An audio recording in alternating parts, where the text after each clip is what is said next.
Bonjour à toutes et à tous. Donc, moi, je suis Théodore Soulier. Je suis en dernière année de thèse de sciences après un internat de neurologie. Je travaille actuellement au CIC Neurosciences de l'Institut du cerveau à la Petite-Salpêtrière. Et puis, donc, moi, j'ai passé le CEN en 2017. Donc, j'ai essayé d'actualiser au maximum toute cette présentation. Et puis, donc, j'ai à côté à chaque fois donc la classification rang A, rang B, rang C. Donc, voilà, pour ne pas vous présenter du rang C et puis vous pondérer un petit peu avec les différents rangs. Donc n'hésitez pas à poser des questions sur le chat, donc je regarderai de temps en temps donc, le chat. Et puis j'essaierai de répondre aux questions plutôt à la fin des blocs de présentation. Donc déjà donc petite mise en jambe. Hop, c'est bon. Petite mise en jambe avec quelques petites questions un peu à la fois typique, à la fois pas simple, je trouve, qui nécessite des éclairages anatomo-cliniques. Ensuite, donc, on va voir donc, la partie vasculaire, hein, donc ischémie, hémorragie, thrombophlébite cérébrale, on ira très vite sur la thrombophlébite. Ensuite, donc, l'inflammatoire. Ensuite, donc, ce que j'appelle le pack extra-encéphalique. Alors, c'est volontairement que je groupe deux choses qui n'ont rien à voir, c'est-à-dire du coup donc, du central avec la moelle épinière et du périphérique avec les neuropathies périphériques. Mais justement parce que ça me permet un petit peu de vous traiter l'item diagnostic différentiel sur une paraparésie. Ensuite, donc, on verra donc mouvements anormaux, maladie de Parkinson, ce que j'appelle le pack cognitif, donc dans lequel vous avez à la fois l'examen d'un patient avec un trouble cognitif et puis donc la maladie d'Alzheimer. Et puis on terminera sur céphalie et épilepsie. Donc, c'est parti. Si vous avez un problème technique, vous me dites, hein, je regarde le chat. Voilà. Et sinon, les questions, j'y réponds à la fin de chaque un peu groupe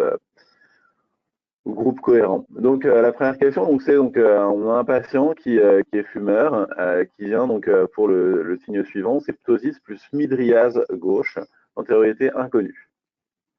Donc, on vous propose donc différents examens complémentaires possibles.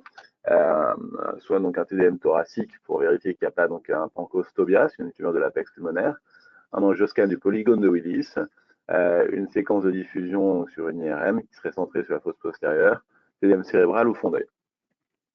Donc là, en fait, il faut sauter sur l'angioscan du polygone de Willis. Pourquoi ça, donc, je fais volontairement donc, ce point-là parce que souvent, vous confondez, et c'est normal, c'est pas facile, le syndrome ptosis-myosis et le syndrome ptosis-mydriase. Ptosis-mydriase, c'est un 3 complet. D'accord. Ptosis-myosis, c'est le syndrome de Claude Bernard Horner, donc c'est une atteinte du faisceau sympathique. Ptosis-mydriase, c'est un 3 complet. Ça n'a rien à voir en fait. Donc c'est piégeux parce que les deux se ressemblent. Il y a un ptosis plus un trouble sur le sphincter de l'iris, mais ça n'a rien à voir en termes à la fois d'anatomie et du coup en termes d'étiologie. Donc pourquoi donc le ptosis plus mydriase, c'est un 3 complet? Dans le 3, en fait, donc, il y a deux contingents. Donc le contingent extrinsèque, c'est celui qui va gérer donc l'oculomotricité, donc sur le regard en dedans, le regard vers le haut, le regard vers le bas. Et puis il y a aussi donc dans le 3 extrinsèque un contingent qui va gérer donc le muscle, le releveur strié de la paupière. Donc, vous comprenez que du coup, si le 3 extrinsèque il est atteint, du coup le releveur strié de la paupière étant déficient, vous allez avoir un ptosis. Et pourquoi il peut y avoir la mydriase? Parce que dans le 3 intrinsèque, vous avez en fait des fibres parasympathiques qui vont aller donc innerver donc le sphincter de l'iris. Et donc si du coup le 3 intrinsèque il est lésé, vous ne pouvez plus faire le sphincter de l'iris, donc vous allez avoir du coup une mydriase. D'accord. Donc quand il y a et l'extrinsèque qui explique le ptosis et l'intrinsèque qui explique du coup la mydriase, c'est un 3 complet. Et ça c'est grave. Pourquoi c'est grave? Parce que donc là, je vous ai mis sur cette planche là, donc sur la séquence T2 centrée sur la fosse postérieure, donc le trajet du nerf 3. Et juste derrière, donc vous avez le polygone de Willis qui est superposé donc sur la même coupe. Et vous voyez donc ce petit fil blanc là entre la circulation antérieure et la circulation postérieure, ce petit fil blanc qu'on appelle la communicante postérieure. Vous voyez quand je montre avec la souris ou pas? C'est important si tu peux pointer des choses. Quand je pointe des choses avec la souris, vous voyez ou pas? Ouais, ouais, très bien. Donc là, donc vous avez donc la circulation antérieure, carotidienne, et puis la circulation postérieure vertébro-basilaire. Et donc là, ce petit fil que vous voyez, il est très important, c'est ce qu'on appelle la communicante postérieure. C'est ce qui relie en fait ces circulations antérieures, carotidiennes et postérieures vertébro-basilaire. Et donc, quand vous avez un anévrisme en fait à cet endroit-là, il tombe pile sur le trajet du 3. et donc, c'est l'anévrisme de la communicante postérieure, c'est en fait la première étiologie à laquelle il faut penser sur un 3 complet.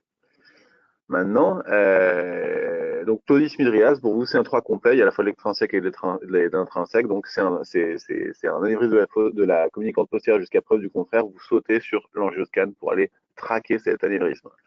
Maintenant, bien sûr, il peut y avoir d'autres étiologies. Vous pouvez notamment avoir une atteinte extra-axiale du 3, hein, si jamais donc, il est sorti du névrax. Et donc là, par exemple, sur son trajet de la base du crâne, vous avez une tumeur ici, ben, bien sûr, ça peut aussi donner une lésion du 3 complet. D'accord. Et dernière chose à connaître, c'est que vous pouvez avoir un mécanisme vascularitique relié au diabète. Donc, c'est une atteinte des vasa nervosomes, donc c'est ces petits vaisseaux qui vascularisent les nerfs, et qui peuvent vous donner donc une atteinte du 3 extrinsèque, donc uniquement du 3 extrinsèque. Donc, vous pouvez avoir par exemple donc, une diplopie binoculaire chez un diabétique, diplopie binoculaire aiguë chez un diabétique. Si jamais vous n'avez pas la mydriase, d'accord, ça c'est la mydriase, c'est plié, c'est un 3 complet, donc là il faut évoquer absolument l'anévrisme de la communicante postérieure, mais si vous avez juste la diplopie binoculaire aiguë chez le diabétique, ça peut être expliqué par une atteinte multinévritique avec une atteinte focale du 3 extrinsèque. Donc ça, ptosis mydriase, en tout cas, je veux que vous soyez convaincus que ptosis mydriase, c'est un 3 complet, et qu'un 3 complet, il y a un truc à éliminer en absolue urgence, c'est cette anévrisme de la communicante postérieure. Alors, ptosis myosis, c'est quoi du coup? Pourquoi on a aussi ce ptosis? Parce qu'en fait, il y a deux muscles releveurs de la paupière, donc le strié qui est innervé par le 3 extrinsèque, et le lisse qui est innervé en fait par le contingent sympathique. Et donc, la voie sympathique cervicale, donc elle part donc des racines C8 à T2, et puis donc elle remonte comme ça donc par l'apex pulmonaire. Donc c'est pour ça que si vous avez une tumeur de l'apex pulmonaire, ça peut vous donner un Claude Bernard Horner, hein, ça s'appelle le Pankos-Tobias. Elle va ensuite longer la carotide, donc c'est pour ça que si vous avez par exemple une dissection carotidienne en particulier sous la denticielle, c'est-à-dire qu'elle va élargir le calibre de votre carotide, du coup ça peut comprimer cette voie sympathique, donc ça peut donner aussi un Claude Bernard Horner. Et puis ensuite, donc, elle a un trajet un peu complexe sur la base du crâne. Puis ensuite, donc, elle va aller donc rentrer dans le globe et elle va donc innerver deux choses. Donc le releveur lisse de la paupière. C'est pour ça que si c'est atteint, du coup, il n'y a plus de releveur lisse, donc même chose, c'est un ptosis, d'accord. Donc vous ne pouvez plus faire l'érection de la paupière. Et par ailleurs, il y a donc le dilatateur de la pupille. Donc, si jamais vous comprenez que du coup, si vous ne pouvez pas innerver le dilatateur de la pupille, vous ne pouvez plus dilater la pupille, donc vous êtes forcément en myosis. Ok, donc c'est deux choses complètement différentes. Le 3 complet qui donne donc ptosis mydriase, on saute sur anévrisme de la communicante postérieure, et ptosis myosis, le syndrome de Claude Bernard Horner, sur lequel en fait, vous avez vu qu'il y a plein d'atteintes possibles, hein, l'apex pulmonaire, la carotide, et puis donc ensuite donc, le trajet dans le globe, où du coup vous pouvez avoir ce symptôme-là. Question là-dessus. Ok. Je passe donc deuxième mise en jambe un petit peu sur le diagnostic topographique. Donc un déficit bilatéral d'élévation du regard. Ça peut être lié à une paralysie nucléaire, supranucléaire, internucléaire, une fracture bilatérale du plancher de l'orbite centrale d'eau ou un infarctus cérébral. Et donc, la réponse, donc, c'est que tout peut expliquer ça, sauf une paralysie internucléaire. Donc, je vais revenir sur ces différents termes, donc nucléaire, internucléaire, supranucléaire. Donc, qu'est-ce que c'est en fait une atteinte nucléaire? Une atteinte nucléaire, c'est une atteinte du noyau. Une atteinte du noyau, du coup, c'est ce que vous avez appris en premier cycle en fait d'études médicales. C'est vraiment la sémiologie un peu de base sur qu'est-ce que chaque nerf oculomoteur il fait. Par exemple, si vous prenez le 3, donc il est responsable du regard donc, en dedans, vers le haut, vers le bas. Le 6, regard en abduction, c'est-à-dire vers l'extérieur. Le 4, il regarde comme ça, en dedans, vers le bas. Ça, c'est vraiment, du coup, si jamais donc, vous avez donc, une atteinte d'un nerf oculomoteur, vous allez avoir donc, une impossibilité de réaliser ces mouvements-là, qui vont être responsables du coup d'une diplopie binoculaire. D'accord. Qu'est-ce que c'est qu'une diplopie binoculaire? C'est-à-dire que en fait, le problème, c'est que les lois de Schering et Harrington ne sont pas respectées. Ça, c'est en ophtalmo. C'est-à-dire que du coup, quand vous avez un œil, par exemple, qui regarde dans une direction, bah, l'autre, il doit le suivre. Bah, comme il y a une paralysie du noyau, du coup, c'est impossible pour lui de le suivre. Et ce qui fait que, du coup, il y a deux images différentes qui ne sont pas localisées au même endroit. Et pour le cerveau, c'est impossible à traiter. Et donc, c'est la raison pour laquelle on voit double. D'accord. Si par contre, vous fermez un des yeux, bah, tout est résolu parce qu'il n'y a plus qu'une seule image à traiter. Donc, pour le cerveau, ça redevient facile. Donc, le patient est guéri, entre guillemets, dès qu'il ferme un œil. Donc paralysie, pardon, diplopie binoculaire, c'est une diplopie qui est résolue à la fermeture d'un œil parce que le problème, c'est que comme ils ne sont pas coordonnés entre eux, ils ne regardent pas au même endroit, ça fait deux images différentes, donc vous voyez deux. La diplopie monoculaire, c'est une affaire purement d'ophtalmologiste, d'accord. Les neurologues ne sont pas du tout concernés par la diplopie monoculaire. La diplopie monoculaire, c'est que bah, vous voyez double et vous avez beau fermer un œil, cet œil-là, par exemple, il voit toujours double. Et là, c'est des problèmes de réfraction, en fait, au niveau de l'axe visuel, souvent au niveau de la cornée, par exemple des kératocones peuvent donner ça, mais là, c'est vraiment du domaine de l'ophtalmologie. Donc, diplopie monoculaire, c'est l'ophtalmo, c'est vraiment des problèmes de rétraction sur l'axe visuel qui font ça.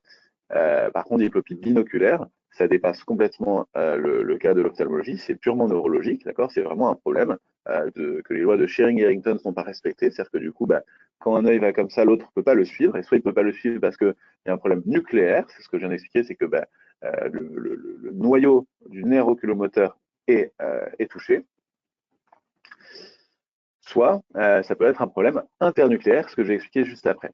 Avant de passer à ce que c'est qu'un problème internucléaire, des petits rappels quand même anatomiques pour savoir où est-ce qu'ils sont ces fameux nerfs oculomoteurs. Vous n'avez pas à connaître toute la position de chacun. Moi, d'ailleurs, je ne la connais pas. La seule chose que je sais, par contre, c'est que bah, sur les trois étages du tronc cérébral, donc bah, vous avez le mésencéphale, le pont et la moelle allongée, ou le bulbe, c'est pareil, c'est synonyme.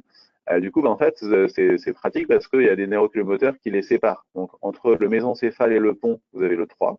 Et puis, donc, entre le pont et la moelle allongée, vous avez le 6. D'accord. Vous retenez ça, et puis comme ça, vous êtes tranquille. Ah oui, et puis juste le petit piège, n'oubliez jamais que le 6, par contre, si vous avez une atteinte du 6 isolé, c'est pas localisateur parce que comme c'est un nerf assez fragile, qui a un trajet assez long dès qu'il y a de l'HTIC, il souffre et donc voilà, c'est une atteinte qui est non localisatrice. Donc on a vu, donc si vous avez un problème nucléaire, c'est un nerf oculomoteur qui pose problème. Maintenant, vous voyez un truc un petit peu plus compliqué qu'on appelle donc une paralysie internucléaire. C'est-à-dire que chaque noyau va bien, mais c'est la communication entre les deux qui ne va pas. Et ça, c'est extrêmement fréquent dans une pathologie qui est la sclérose en plaques. D'accord. Vous avez donc vraiment, c'est un symptôme qu'on retrouve très souvent. C'est pour ça qu'on fait tout un fromage de la paralysie internucléaire, c'est qu'on la voit vraiment, on la voit vraiment dans la sclérose en plaques. Et donc ça, donc c'est l'idée, c'est que donc pour respecter ces lois de Shearing-Harrington, même si vos noyaux oculomoteurs sont tous sains, bah, en fait, il faut encore qu'ils soient coordonnés. Parce que par exemple, si vous voulez regarder, si moi là je veux regarder par exemple vers la droite pour moi, du coup bah, j'ai mon nerf ici donc sur mon œil droit. Du coup donc je dois aller en abduction. Donc j'ai mon 6 qui me dit bah, allez, va en abduction. Et du coup, si je ne veux pas avoir double, il faut qu'il soit suivi par mon œil gauche là, qui lui le regarde en adduction. D'accord. Donc si le 6 il est en abduction, le 3 il doit aller en adduction. Et pour ça, il faut qu'il se coordonne. Et donc, il se coordonne en fait par des faisceaux. Ça s'appelle le faisceau longitudinal médian, qu'on a qui est au niveau du tronc cérébral, qui est donc une formation postérieure, qui est souvent atteinte dans la sclérose en plaques, encore une fois. Et donc, en fait, c'est quoi cette voie? C'est une voie qui va faire tout simplement dire aux 3, voilà, il faut que tu suives le 6 qui est en abduction. Donc, il faut que tu te mettes, toi, à être en abduction.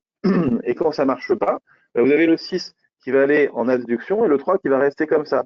Donc, du coup, vous avez donc un œil comme ça, puis l'autre qui reste tout droit. Et du coup, bien sûr, vous voyez d'où, vous avez une diplopie binoculaire. Et vous avez même un dystagmus, c'est-à-dire que le 6, il se met à battre un dystagmus en disant au 3, coucou, suis-moi, coucou, suis-moi, coucou, suis-moi, mais le 3, il ne le suit pas. Donc ça, c'est une lésion de ce faisceau longitudinal médian.